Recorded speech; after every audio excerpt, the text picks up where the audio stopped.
Today, we're making a dish that is as clean as it is rich. Braised beef with nori. Like any braise, we start by browning the meat. Very hot pan with a generous amount of high smoke point neutral oil, beef goes into sear. As usual, we want the Maillard reaction for savory meaty depth, caramelization for nutty complexity, large chunks to not overcook the beef, one even layer to not create steam. Do them in batches if necessary. We're using feather blade today, but you can use any braising joint with a good amount of collagen to give us the rich texture. Once everything is beautifully browned, we skim off most of the fat. Here, I've soaked some dry shiitake for about 30 minutes in warm water, but you can use any mushroom. We squeeze out but preserve the liquid, mushrooms in. A, to impart some earthy umami. B, and more importantly, to start deglassing the pan, lifting the fond, mopping up all the beautiful flavors. Look at the color.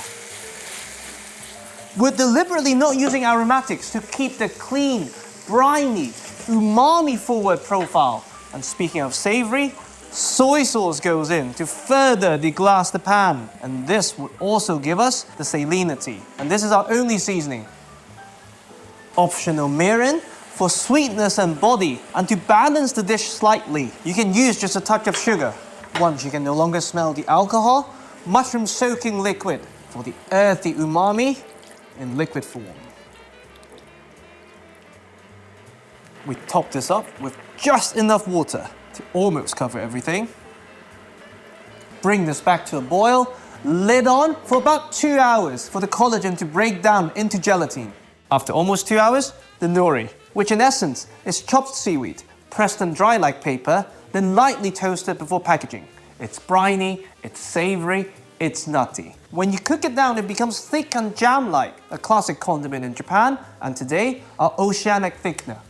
We simply chop this down, divide them in two. Our beef is ready. We skim off almost all of the fat. Everything we're using today to flavor our stew has almost exclusively water-soluble flavors. That's why we can afford to keep the flavor profile so clean. The beef itself and what is now the gelatine will give us the richness. We add the nori in 2 stages, half now for texture and the mellow marine profile. The other half after 15 minutes to preserve the toasty sea aromas. We simmer without the lid for half an hour for it to reduce. Anything longer, the nori begins to dull. Now, to finish, just a small dash of vinegar to cut through the richness, and an even smaller dash of toasted sesame oil to reinforce the toasted notes. And that is ocean and earth in a pot.